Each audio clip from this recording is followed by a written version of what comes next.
अस्सलाम वालेकुम dear aspirants, कैसे हैं आप लोग। फिर जिसका इंतज़ार था वो इश्तिहार आ गया। पीएमएस पंजाब बिलाखिर अनाउंस हो गया है कल, और मुझे पता है आप लोगों के काफ़ी सारे सवाल हैं। उनके जवाब के लिए और आपको अच्छी टिप्स बताने के लिए मैंने आप लोगों के फेवरेट मेंटोर को दावत दी है। Sir Ghulam Hussain PMS sir officer हमारे साथ हैं। Sir sir thank you. बहुत बहुत शुक्रिया सर। सर पहले तो जो बहुत बेसिक से क्वेश्चंस हैं कि पीएमएस की एलिजिबिलिटी का क्राइटेरिया क्या है। फॉर एग्जांपल एज की ब्रैकेट क्या है यहाँ पे, और क्वालिफ़िकेशन क्या होनी चाहिए, प्लस इसके पेपर्स की तादाद ऑप्शनल और कंपलसरी सीएसएस से कितनी मुख्तलिफ है, ये बता दें हमें। ये सर बहुत बहुत शुक्रिया सर। पहले तो ये जो पीएमएस है ये अनप्रेडिक्टेड, मतलब इसकी अनाउंसमेंट होती है, किसी साल अनाउंस होता है और किसी साल अनाउंस नहीं होता। तो जिस तरह सीएसएस का एक परमानेंट स्केड्यूल है उस तरह से नहीं है, तो बच्चे इसके बारे में थोड़े से डाउटेड होते हैं कि इस साल अनाउंस होता है या नहीं होता। तो जो सीटें अनाउंस हुई हैं तो सर वो कंपैरेटिवली पिछले साल और उससे पिछले साल की निस्बत बहुत कम सीटें अनाउंस हुई हैं। टोटल सर अगर देखा जाए तो 55 सीट्स अनाउंस हुई हैं। इसमें 39 ओपन मेरिट की हैं और 10 सीटें जो हैं वो मिनॉरिटीज़ की हैं और एक सीट स्पेशल पर्सनस के लिए है जो डिसेबिलिटी में आते हैं, और 5 सीटें sir excise and taxation officer की हैं जो कि narcotics excise and narcotics department में पोस्ट्स होती हैं। आज ही एक बच्चे ने मुझे सवाल किया कि सर एक्साइज के लिए हमें अलग से फ़ीस जमा करानी पड़ेगी और पीएमएस के लिए अलग से फ़ीस जमा करानी पड़ेगी। तो यहाँ पर मैं बताता चलूँ कि ये दोनों सीटें एक ही एग्ज़ाम की हैं। इस तरह सीएसएस में ऑक्यूपेशनल ग्रुप्स हैं 12, इस तरह यहाँ भी ग्रुप्स हैं। इसमें पीएमएस में बेसिकली 3 ग्रुप हैं। एक पीएमएस कैडर है जो एसएनजीएडी की पेरोल पे होता है, एक लोकल फंड एंड ऑडिट में असिस्टेंट डायरेक्टर की पोस्ट्स होती हैं, और तीसरे नंबर पे ये एक्साइज एंड टैक्सेशन आती है, बल्कि एक्साइज एंड टैक्सेशन दूसरे नंबर पे आता है और assistant director local fund audit तीसरे नंबर पर आता है। तो जो हाईएस्ट स्कोरर होते हैं वो पीएमएस कैडर में आते हैं जो कि एसएनजीएडी के पेरोल पे होता है। उसके बाद जो सीटें मतलब जब फिल हो जाती हैं तो बाकी जो रिमेनिंग होते हैं वो एक्साइज एंड टैक्सेशन में, और उससे जो रिमेनिंग है बाद में फिर वो एंड पे लोकल फंड ऑडिट में आते हैं। और ये एक एग्ज़ाम है और ये पीएमएस ही कहलाता है। जिस तरह हमारी पीएमएस कैडर की प्रमोशंस होती हैं इस तरह उनकी भी अलग अपने डिपार्टमेंट में प्रमोशंस होती हैं। बल्कि मैं ये कहूँगा कि एक्साइज एंड टैक्सेशन में प्रमोशन थोड़ी सी फास्ट है एज कम्पेयर टू पीएमएस। यानी आपकी गुफ्तगू से ये पता चला कि एक चालान फॉर्म, एक एप्लीकेशन फॉर्म और एक ही एग्जाम देना पड़ेगा, एक एग्जाम, और फिर अकॉर्डिंग टू द परफॉर्मेंस आपको एलोकेशन मिलेगी इन 3 में। जी बिल्कुल। चलिए अच्छा, उसके बाद जो एज का, क्योंकि एज के बारे में बहुत सारा कन्फ्यूजन क्रिएट हुआ है पिछले साल, उससे पिछले साल जो पेंडेमिक हमारे मुल्क में और पूरी दुनिया में रहा, तो उसका एक लेवरेज स्टूडेंट्स को मिला कि उस दौरान अगर बच्चे एग्ज़ाम्स नहीं दे सके, जॉब हासिल नहीं कर सके, यूनिवर्सिटी से पास आउट हुए कुछ बच्चे और कुछ बच्चों के साल ज़ाया हो गए, तो गवर्नमेंट ने उनको एक बेनिफिट दिया है, मतलब 1 साल 2 साल का उनको लेवरेज दिया है कि 2 साल की एज लिमिट बढ़ा दी है। लेकिन ये यहाँ पे मैं कंफर्म करता चलूँ कि कुछ बच्चे ये सोचकर बैठे हैं कि ये जो 2 साल की रिलैक्सेशन है ये परमानेंट है। It is for the only 1 year, that is 2022। Okay, जनवरी 2022 से वैलिड है टिल दिसंबर 2022। ओके, इसके बाद ये जो आपकी फैसिलिटी है ये आप अवेल नहीं कर सकेंगे। वैसे कट ऑफ एज क्या है पीएमएस की सर कट ऑफ एज जो है वो 1 जनवरी 2022 है। 30 इयर्स होना चाहिए, मैक्सिमम 32 होना चाहिए उस डेट तक। ओके, 32 होना चाहिए। और अगर कोई गवर्नमेंट मुलाजिम है, अच्छा, इसमें भी कंफ्यूजन है एक कि बहुत सारे स्टूडेंट्स ये पूछ रहे हैं कि जी 35 वैसे तो जनरल एज लिमिट होती है गवर्नमेंट एम्प्लॉय के लिए, वो गवर्नमेंट एम्प्लॉय जो फेडरल गवर्नमेंट में है या पंजाब गवर्नमेंट में है वो सिर्फ इसको अवेल कर सकता है। ओके, कंट्रैक्चुअल है या परमानेंट है इसमें कोई डिफरेंस नहीं है। ठीक, इवन छोटा मोटा गैप भी है 4-5 माह का तो वो भी कवर कर देते हैं, हो जाता है। दूसरी बात यह है कि एक वक्त में एक एज रिलैक्सेशन आप ले सकते हैं। जब 2 साल की रिलैक्सेशन का नोटिफिकेशन आया, उस नोटिफिकेशन में टेक्स्ट थोड़ी इस तरह से थी कि जी जो बाकी एज रिलैक्सेशन हैं उसके इंक्लूसिव ये एज लिमिट होगी। तो बच्चों ने ये सोचा कि उनकी जो गवर्नमेंट एम्प्लॉई है उनकी 37 एज लिमिट हो जाएगी। जब ऐड आया तो ऐड में उसको डिफरेंट कर दिया, जो कि मेरी पहले भी ओपिनियन यही थी कि एक वक्त में एक एज रिलैक्सेशन ले सकते हैं एज पर रूल्स। राइट। तो जब ऐड आया तो ऐड में बिल्कुल वाजे हो गया कि एक आप ले सकते हैं।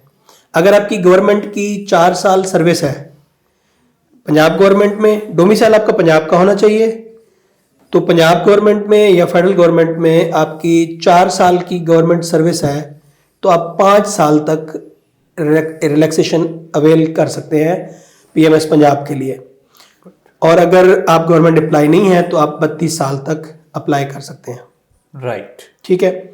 उसके अलावा इसमें मेल और फीमेल की कोई वो नहीं है, मतलब कोई सीटें ना कोटा है फीमेल्स के लिए ना इसमें कोई और चीज़ है, क्योंकि ये कंपैरेटिव एग्जाम है तो इसमें जो कोटा उन्होंने डिसेबल और मिनॉरिटीज़ के लिए रखा है सिर्फ वही है, और बाकी आप ओपन मेरिट पे जो है वो करते हैं। बाकी एक और कन्फ्यूजन जो बच्चों ने बहुत सारे सवालात किए उसके ऊपर सोशल मीडिया के ऊपर, अभी मेरे फेसबुक पे भी काफ़ी सारे मैसेजेस आ रहे हैं कि जी 32% का जो कैबिनेट ने अप्रूव किया कोटा साउथ पंजाब का और मियाँ वाली भक्कर को अलहदा उन्होंने कोटा दिया, तो उस कोटे का तो यहाँ पे जिक्र ही नहीं है ऐड में।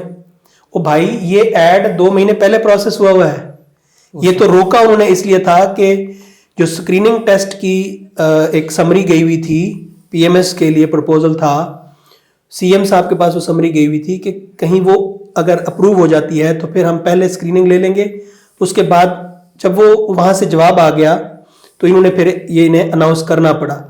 ऐड ये पाइपलाइन में था और मैंने आपको 1 महीना पहले ही बताया था कि एडवर्टीजमेंट जो है वो पाइपलाइन में है, तो ऐड पाइपलाइन में था तो लिहाजा उसमें अब दूसरी बात ये कि नोटिफिकेशन कैबिनेट ने तो अप्रूव किया लेकिन अब प्रॉपरली उसका नोटिफाई नहीं हुआ। जब तक नोटिफिकेशन नहीं होता तो वो जो अप्रूवल है वो अभी फाइल में ही है, इन प्रोसेस है, इन प्रोग्रेस है, तो नोटिफाई होगा उसके बाद जो भी एड्स आएंगे वो उसके अकॉर्डिंगली आएंगे। राइट जी। तो अब एक हमें ये बता दें कि एमपीटी का कोई सीन नहीं है पीएमएस में? नहीं सर, एमपीटी अब ये एग्जाम होगा। बट अब एक्सपेक्टेड आपको पता है कि सीएसएस 15 मई से होने जा रहा है जी 2022, तो सेंटर्स तो सेम ही होते हैं, तो आप बताएं कि अब इस ऐड के बाद एक्सपेक्टेड पीएमएस का एग्जाम कब हो सकता है? देखें जी, एक कॉमन सेंस है, आप भी एनालिटिकल अप्रोच रखते हैं, एक कॉमन बंदा जो एनालिटिकल अप्रोच रखता है, रमज़ान में तो ये कंपेरेटिव एग्जाम्स कभी हेल्ड नहीं हुए। राइट। वो नहीं लेते एग्जाम्स, ठीक है। रमज़ान अब क्योंकि अप्रैल में तो सारा ये रमज़ान चलना है, ठीक है, 4 अप्रैल या 5 अप्रैल से आपका रमज़ान स्टार्ट हो रहा है। रमज़ान ख़त्म होगा, ईद की 2-4-5 छुट्टियां होंगी, उसके बाद फौरन सीएसएस स्टार्ट हो जाएगा। राइट। 12, कुछ लोग 12 प्रिडिक्ट कर रहे हैं, कुछ 15 कह रहे हैं, तो 15-12 मई से आपका सीएसएस स्टार्ट हो जाना है और ये तकरीबन चलना है कोई 15 जून तक, अगर मतलब इसको प्रोलॉन्ग भी कर लें, क्योंकि ऑप्शनल सब्जेक्ट्स तो लिंगर ऑन होते रहते हैं, तकरीबन 20 दिन पे चले जाते हैं। अगर एक हफ्ते में आपका हो जाता है कंपलसरी, एक हफ्ते में ख़त्म कर देते हैं कंपलसरी डबल पेपर लेकर, तो आपका फिर जो नेक्स्ट ऑप्शनल्स हैं वो तकरीबन 15 से 20 दिन तक वो चले जाएंगे, तो मिड जून आके आपके पास पड़ जाएगा। राइट। तो मेरा ये जो रफ सा आइडिया है, जो मेरा एक हाइपोथेसिस है, वो ये है कि जून के एंड में या जुलाई के स्टार्ट में पेपर कंडक्ट होंगे। अब सब्जेक्ट्स की थोड़ी स्कीम बताएं, कंपलसरी सब्जेक्ट्स पीएमएस में और ऑप्शनल सब्जेक्ट्स सीएसएस से किस तरह थोड़े से मुख्तलिफ हैं? सर, सीएसएस में जो जीके के 3 पेपर होते हैं, यहाँ पे जीके का सिर्फ 1 पेपर है और वो टोटल एमसीक्यूज है, 100 एमसीक्यू, और उसमें नेगेटिव मार्किंग भी है। ठीक है। और मैं ये कहता हूँ कि सबसे ज़्यादा दबाव भी उस पेपर पे होता है और सबसे ज़्यादा फिल्ट्रेशन भी उसी पेपर के थ्रू होती है। राइट। ठीक है। दूसरा पेपर सर इसमें उर्दू का है, जो कि सीएसएस में नहीं है, और पीएमएस में उर्दू लाजमी का 100 नंबर का पर्चा होता है, जो कि डिटो इंटरमीडिएट और ग्रेजुएशन के लेवल का होता है। राइट। उसमें कोई इतनी बड़ी फिलॉसफी नहीं होती कि आपने एमफिल उर्दू किया हुआ हो तो आप फिर पेपर अटेम्प्ट कर पाएंगे। जो बच्चे एफएससी करके आए हैं और उर्दू में 100 में से 75 नंबर लेकर आए हैं या 75 में से 74 नंबर 73 नंबर लेकर आए हैं, तो वो इजीली इसको क्रैक कर सकते हैं। Right. इसमें कोई इशू नहीं है। दूसरा इस्लामियात उसी तरह सेम है, ठीक है। पाकिस्तान अफेयर्स वो करंट उधर जीके में आ जाता है, और ये पाकिस्तान अफेयर्स थोड़ा सा डिफरेंट हो जाता है। ठीक है। और इंग्लिश प्रेसी और जो ऐसे है, अब इंग्लिश ऐसे की बात करें तो सीएसएस में इंग्लिश ऐसे 3 घंटे का होता है, और उसकी वर्ड्स की जो लिमिट है वो भी ज़्यादा होती है, 2500 से 3000 तक, मतलब 1500 से लेकर 2500 तक। और ये होता है कि 1000 से 1500 1600 तक यहाँ पे लिमिट होती है। ओके। और ये 2 घंटे का होता है। राइट। इसमें 2 घंटे में आपने आउटलाइन भी बनानी है और ऐसे भी लिखना है और सारा कुछ। और दूसरा जो प्रेसी का पेपर है सर, प्रेसी में थोड़ा सा डिफरेंस है। प्रेसी में यहाँ पर लेटर या एप्लीकेशन वो देता है और एक पैराग्राफ लिखने के लिए देता है, जो कि सीएसएस में नहीं है। ओके। सीएसएस में ना तो लेटर एप्लीकेशन होता है, ना ही पैराग्राफ होता है। वहाँ पे कॉम्प्रीहेंशन का सवाल होता है, जो कि कॉम्प्रीहेंशन का सवाल यहाँ नहीं होता। बाकी precis, translation, pair of words, idioms, correction, prepositions और सिनोनिम्स, एंटोनिम्स वो सारे सिमिलर होते हैं। गुड। तो अब आप स्टडी रिवर के प्लेटफॉर्म से क्या लेकर आ रहे हैं? क्योंकि पीएमएस आप देखें ना, स्टूडेंट्स ने एमपीटी की इतनी टेंशन ली, बीच में आपको भी पता है क्लासेस हम पढ़ा रहे थे तो छुट्टियां ली एक हफ्ते की कि हम ज़रा तैयारी कर रहे हैं। तो बहरहाल जून में हो, जुलाई में हो, लेकिन स्टूडेंट्स जितनी मर्जी पहले से तैयारी कर चुके हों, उनको लगता है कि बस अब यही 2, ढाई, 3 महीने बच गए हैं तैयारी के लिए। तो आप बताएं कि आप स्टडी रिवर के प्लेटफॉर्म से क्या लेके आ रहे हैं इनके लिए? सर हमारा जो स्टडी रिवर के प्लेटफॉर्म से जो हमारी प्लानिंग है वो ये है कि हम स्टूडेंट कस्टमाइज सिस्टम लेकर चलते हैं शुरू से। आप भी सिस्टम का हिस्सा है, मैं भी, मियाँ साहब भी। तो हम शुरू से कस्टमाइज तरीका लेकर चलते हैं। अभी हमारे पास क्यूरी आ रही है कि जी हमें मॉर्निंग में कोई सेशन दिया जाए, क्योंकि हम इवनिंग में जॉब करते हैं। और कुछ लोग जो है वो 9 बजे के बाद दफातर में जाते हैं, तो वो कहते हैं कि हमें 7 से 9 बजे तक अगर कोई क्लास हमें मिल जाए, ताकि हम पहले काम ख़त्म करके फिर दफ्तर चले जाएं, फिर शाम को आकर रिवीजन करें या और तरीके से। तो इसमें हम स्टडी रिवर के प्लेटफॉर्म से सर हम मॉर्निंग में भी एक सेशन अनाउंस कर रहे हैं जो स्पेशली फॉर पीएमएस होगा। और सीएसएस के अगर कुछ कैंडिडेट्स होंगे तो, क्योंकि सीएसएस और पीएमएस का जो इंग्लिश का पोर्शन, मेरा जो पोर्शन है उसमें एक स्लाइड सा डिफरेंस है, उसमें हम 2 से 3 लेक्चर में वो डिफरेंस कवर कर लेते हैं। राइट। और ओवरऑल पेपर की नेचर भी बता देते हैं कि बच्चे पेपर की नेचर ये है और इसको इस पैटर्न पे आपने तैयार करना है। अदरवाइज जो दूसरी बात जहाँ पे आती है कि जी इवनिंग में क्या कोर्सेज है, इवनिंग में हमारे कोर्सेज अनाउंस हो चुके हैं, डेमोज भी हो चुके हुए हैं, कुछ डेमोज इन प्रोग्रेस हैं। मेरा डेमो हो चुका हुआ है और कल से हमारी जो प्रेसी की क्लास है कंपोजिशन की वो स्टार्ट हो रही है। और जो मॉर्निंग में लोग इनरोल होना चाहते हैं, कुछ इसमें आप अपने सब्जेक्ट के मुतालिक भी आप ऐड ऑन करेंगे कि आप उसको किस तरह से लेकर चलेंगे। राइट। अच्छा, इसमें मैं एक बात बता दूं, देखें एग्ज़ाम फियर तो एक बड़ी कॉमन सी बात है ना, हर दफ़ा होता ही है।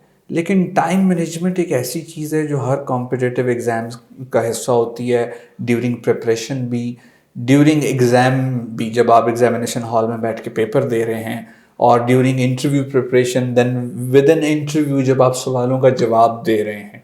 तो आप लोगों को ना इस वक्त टाइम मैनेज करने की बहुत ज़्यादा ज़रूरत है। पहली बात यह है कि पैनिक में मत आएँ, जितना टाइम सबके पास है उतना ही आपके पास है।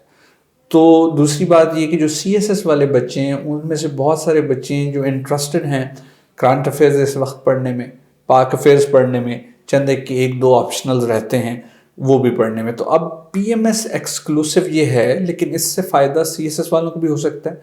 मैं अपना अर्ली मॉर्निंग बैच दोबारा शुरू करने लगा हूँ पीएमएस के एस्पिरेंट्स के लिए, पाक अफेयर्स का, एज वेल एज सीएसएस के एस्पिरेंट्स के लिए भी ये चलेगा मंडे टू सैटरडे। और इसमें हम पाक अफेयर्स और करंट अफेयर्स दोनों कवर करेंगे। अच्छा, अब माहौल इस तरह का बन गया हुआ है कि जो पीएमएस वाले कैंडिडेट्स हैं वो यूं समझ लें कि करंट अफेयर्स अगर उनके पेपर्स में 100 मार्क्स के तौर पे शामिल नहीं है तो वो करंट अफेयर्स वाली जैसी चीज़ें उनसे एसए में भी पूछी जा सकती हैं। मिसाल के तौर पे नेशनल सिक्योरिटी पॉलिसी जो कोई 1-1.5 महीना पहले जारी की गई है, उस पर मुझे ऐसा लगता है कि एसए पूछा जा सकता है। Now that is a part of पाक affairs and current affairs together. तो मैं आप लोगों को यही कहूँगा कि वक्त ज़ाया किए बगैर आप लोग ज्वाइन करें अर्ली मॉर्निंग के कोर्सेज़, और इससे आपकी आगे रमज़ान की रूटीन भी सेट हो जाएगी। क्योंकि हमने तो पिछले साल रमज़ान में भी सहरी के बाद, फजर के बाद कोर्सेज पढ़ाए थे, आपने भी, मैंने भी, मियाँ साहब ने भी, और हम इंशाल्लाह इस दफ़ा भी खिदमत के लिए हाजिर हैं। अच्छा सर, मैं यहाँ पे आपकी बात काट रहा हूँ, माजरत उसके लिए।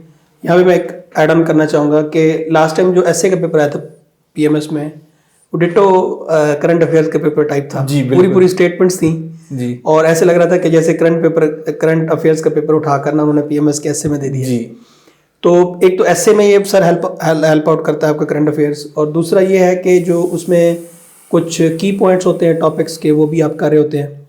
साथ में ये आपको एक एडिशनल एज मिल रहा होता है कि आपकी एक ऐसी अप्रोच डेवलप हो रही थी अबाउट इश्यूज कि उसको आप इंटरव्यू में भी यूज़ कर सकते हैं, उसको आप दूसरे एग्जाम्स के लिए भी आप प्रिपेयर कर सकते हैं, और उसको आप इवन ऑप्शनल जैसे पॉलिटिकल साइंस है, जैसे आईआर ऑप्शनल है, जैसे आपका फिलोसफी है, या कोई थ्योरेटिकल जैसे थ्योरेटिकल पेपर है सारे, उसमें भी आप उन बातों को एज अ केस स्टडी लिख सकते हैं। राइट। तो चलें, आप लोगों ने जो भी कुछ और पूछना है, आपकी क्यूरीज हैं, आप कमेंट्स में हमसे पूछ सकते हैं। बाकी मेरा और सर का मशवरा यही है, आप लोगों को पहली बात वक्त ज़ाया मत करें। आपको जो अपना वीक एरिया लगता है आप उसकी कोचिंग ज्वाइन कर लें, चाहे पीएमएस के लिए चाहे सीएसएस के लिए। दूसरी बात ये कि रमज़ान में इस दफ़ा रिलैक्स ना हो, अपने स्टडी के ट्रैक को ऑन रखें। हम आपके साथ ताउन करने के लिए हाजिर हैं, चाहे रमज़ान हो या उससे पहले रेगुलर डेज हो। अपना ख्याल रखें। खुदा हाफिज़। अल्लाह हाफिज़।